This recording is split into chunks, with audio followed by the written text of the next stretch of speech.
Welcome to a new special edition video of our ongoing series, the Commodity Supercycle 2025 to 2035, where you're going to get all the information that you need to make the most profit in this commodity supercycle. And today's video is especially important. We're going to talk about a geopolitical aspect that nobody's talking about right now, China's master plan in this commodity supercycle.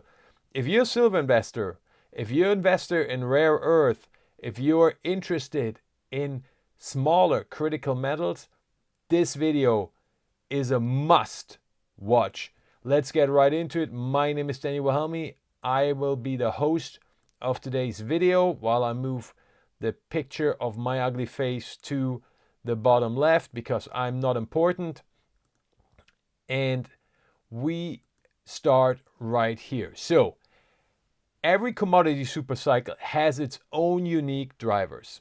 And that's important to understand because a lot of times when people talk about commodity supercycle, they just talk about supply and demand. And obviously that's important, but there are always factors, unique factors that are different in every supercycle that really power the commodity supercycle. And we need to understand what that is because that offers us the chance to make the most money. In the last commodity supercycle, it was globalization, the rise of the emerging markets, plus, and this is important, a new geopolitical stability and peace era.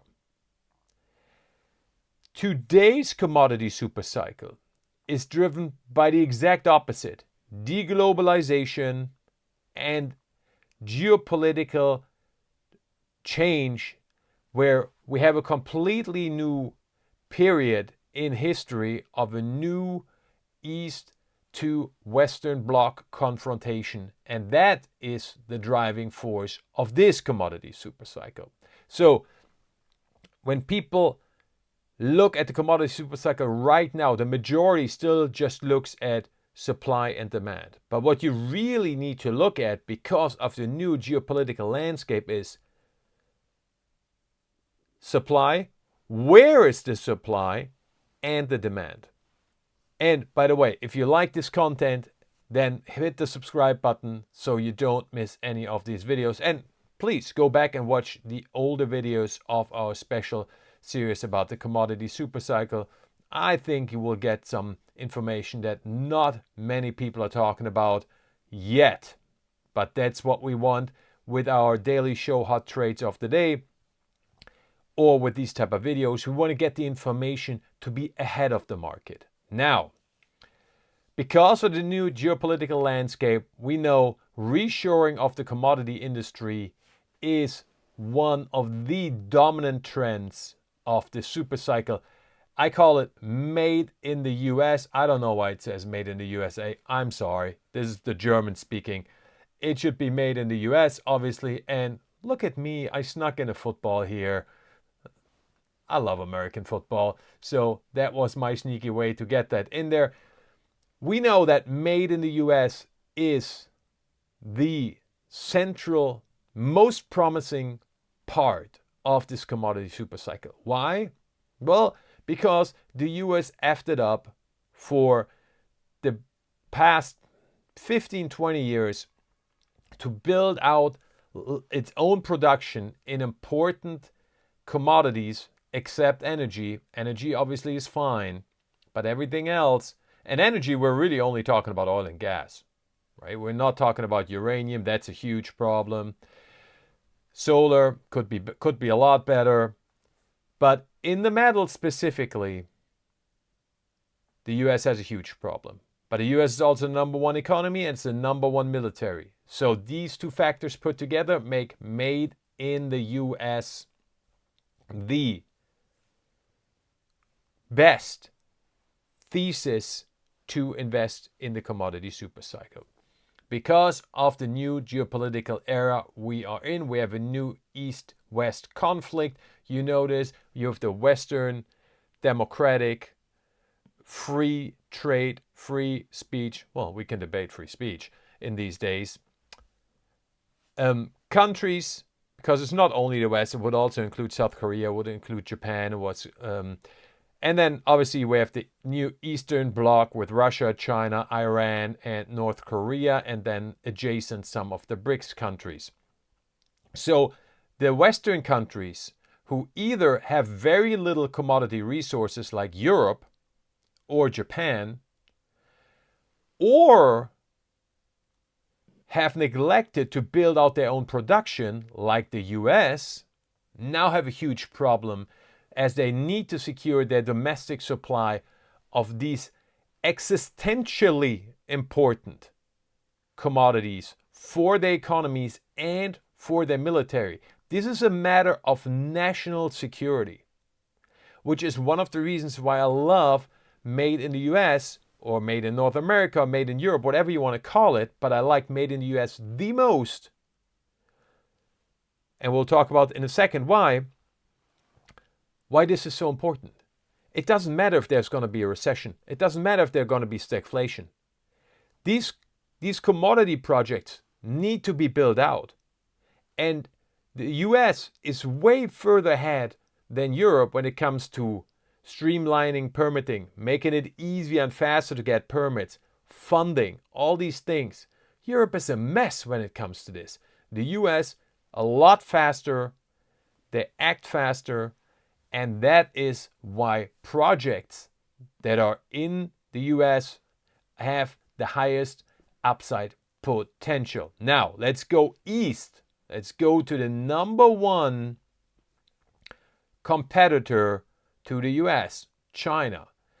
China is using its dominant position in certain commodities as leverage in the trade war with the US. We all know this. We have seen this before, right? Export stops on rare earth, or more recently, the end of last year, beginning of this year, in silver. So we're well aware of that.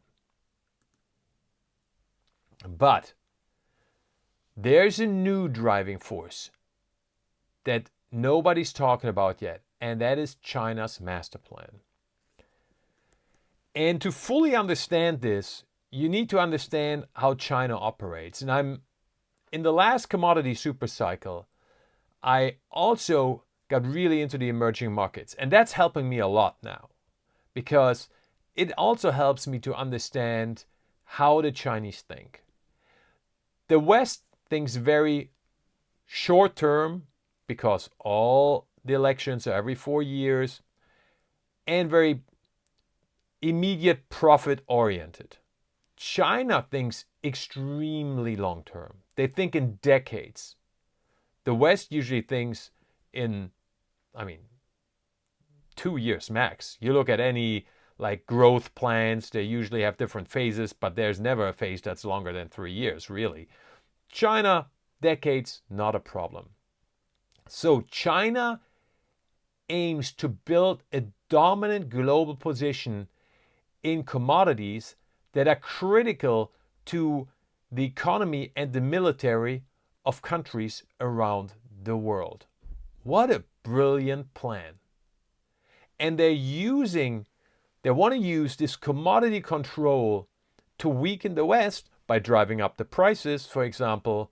That's going to be really interesting to see what's going to happen with Europe and its plans to build up its military, which will largely, obviously, involve Germany and France as two of the richest and the most populous countries in Europe. But what will happen when the cost for this goes through the roof, because you have to import the critical commodities and the prices are going up because China is cornering the market. And at the same time, this gives China a chance to increase its political influence in countries, specifically in the emerging markets in Asia, Southeast Asia, Africa, the areas where China wants to be strong, when these countries depend on the metals.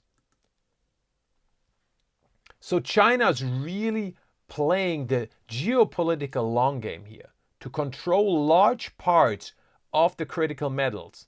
They're not interested in controlling energy. They know they can't compete with the US in that regard.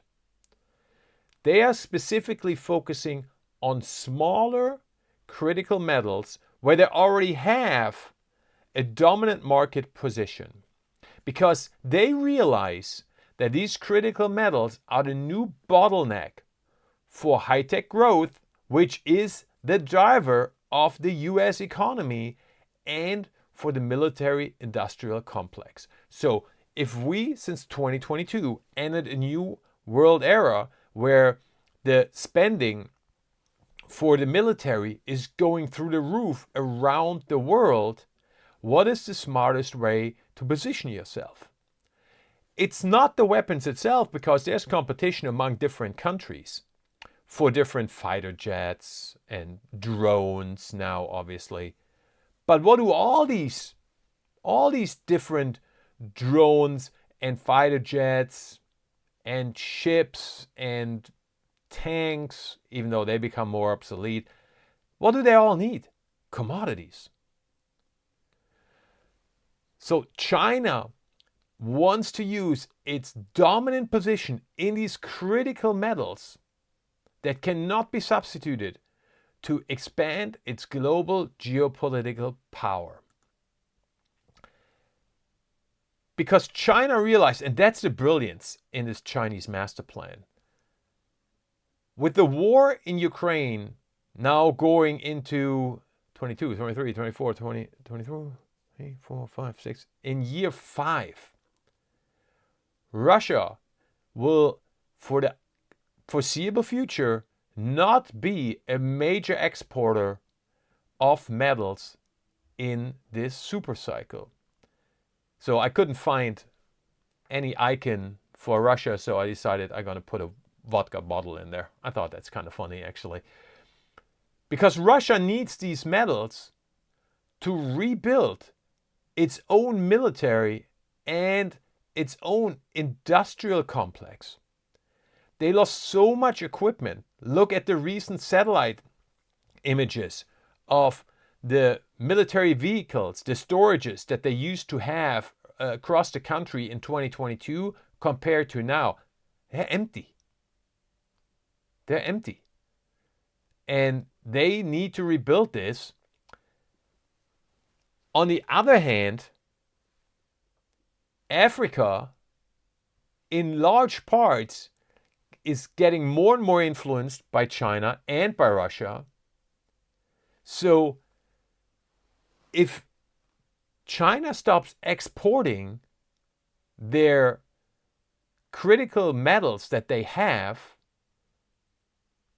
and Russia disappears as a supplier from the global market, and Africa is under the influence of China, all of a sudden we have a situation where the Chinese can dictate the supply of crucial critical metals around the world. That is, ladies and gentlemen, a brilliant Chinese master plan that is also extremely dangerous for the West. Let's look at this graphic right here. These are several smaller critical metals: lithium, cobalt, nickel, graphite. And it's not so important where they are exactly. What is important, look in the middle, Europe, and look to the upper left, the US and Canada. What do you see? Exactly, you see nothing.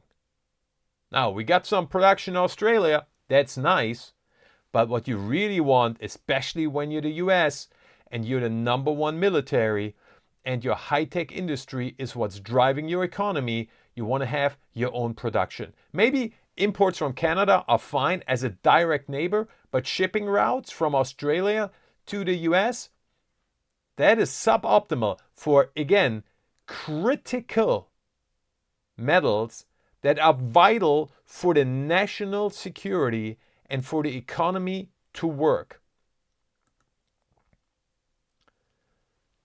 So this is titanium. And again, what do you see? The core markets, China, Russia, some Africa. I don't see anything in Europe. You don't see anything in the US, in Canada. That is a real issue with this new Chinese master plan. They figured it out. The Chinese figured it out. China clearly aims to corner the market for the critical metals. And the brilliant part is they're hiding this long-term strategy behind the short-term headlines of the trade war that we're all familiar with. But that was only the first step, right? And here are some of the headlines. We know them all. We have seen them. So anytime now that something happens in this regard, people think this is part of the trade war. But in reality, it's really part of China's master plan. And step one was restricting the exports. But now we see step two, and this reveals the master plan. China is increasing the imports of critical metals. So China is shifting from an exporter to an importer. Right here, you see tungsten. And you can see from 2020, China has always been an exporter of tungsten. And all of a sudden, in 2025, they became an importer of tungsten. Now, what is export? In its core, export is basically the excess supply that you have that you sell to someone else. So, if China is an exporter of critical metals like tungsten, it basically means that they have more than they need. So if they have more than they need, why are they starting to import all of a sudden? That doesn't make any sense. Tungsten prices have gone through the roof, mostly because China stopped exporting and started importing. So they're paying a lot of money. That economically doesn't make any sense. It doesn't, you're right, but it does make sense if you look at it through the lens of the Chinese master plan. Again, the Chinese think long term. They don't care if they have to pay billions more right now if it leads to them cornering the markets on critical metals like tungsten and obviously lots of rare earth. And here it gets interesting. Now it includes silver. Look at this graphic. This is fascinating. These are the imports of silver. And you see down there in the bottom part, all the colorful lines. That's basically the years 2016 to 2025. And the orange line that you see is China's imports this year. They have gone through the roof. Now, you might say, well, it's the solar boom. But again, China is one of the largest, or was because they stopped it, largest exporters of silver in the world. And now all of a sudden, they're becoming an importer. That doesn't make any sense. I don't care how huge their solar sector is. They have the silver, they're exporting it. Now they're stopping exporting it, which would mean that even if the solar demand in China goes through the roof, now they have a ton of extra silver. They're still importing. And the reason is they understand how important silver is for the economy, for the military industrial complex, for the high-tech sector in the coming decades. And they are starting to hoard silver. And this makes things really interesting now. Because China's master plan, that is the new bullish driver for rare earth, smaller critical metals. As you can see, We haven't talked about copper, right? We haven't talked about these big ones. We're talking about the smaller ones, and now silver.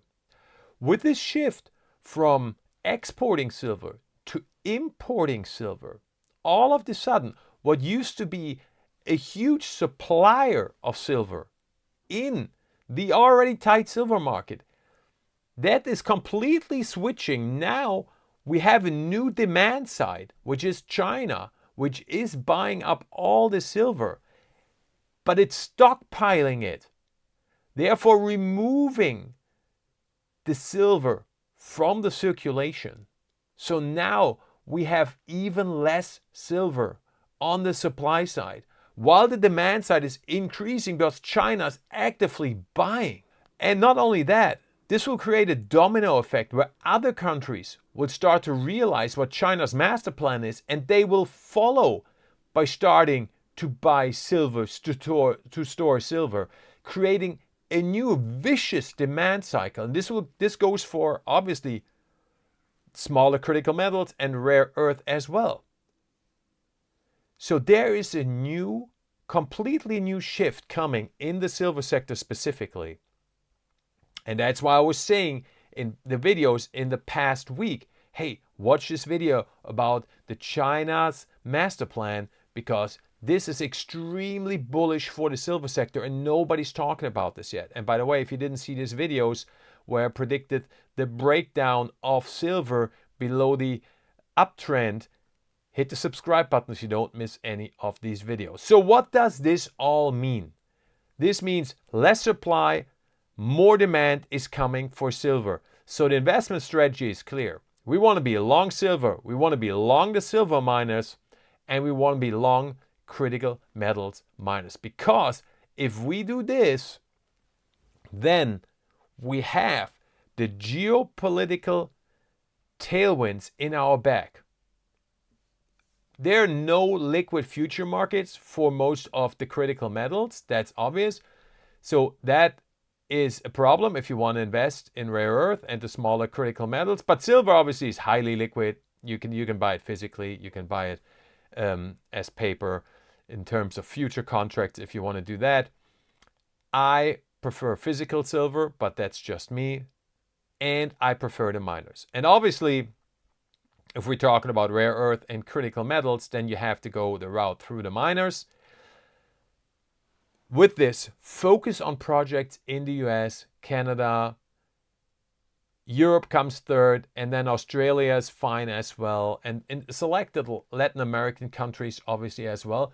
But the first focus should be on the US and Canada. Those will be the projects that will get the highest valuations because of this really important made in the US reshoring story. So my strategy is I want to be long critical metal stocks. I want to be long rare earth stocks. I want to have physical silver, and I want to focus on Western silver miners. I prefer, when it comes to silver, the junior producers and the advanced developers. I'll do some big advanced explorers as well, but that's as low as I'll go. I don't do the junior explorers. They are too far out. That is personally too risky for me. If you know the history of the mining companies, you know that a lot of them won't make it. That is not necessary to take this risk. We're going to make more than enough money with the stocks of companies that are far more developed, where we have less risk but a huge upside. Because this development, this geopolitical development with China's master plan is not even on the radar of Wall Street yet. But that will change. And that will completely change the way people think about silver. They will start to think about it in terms of a rare earth kind of commodity. And they will understand that we have less supply now and a lot more demand coming. As if the supply and demand side for silver wasn't interesting enough already with the large short positions of the Wall Street banks that we know about. So That was China's master plan. If you liked this video, hit the subscribe button, leave us a like, and we'll talk on Monday. Bye-bye.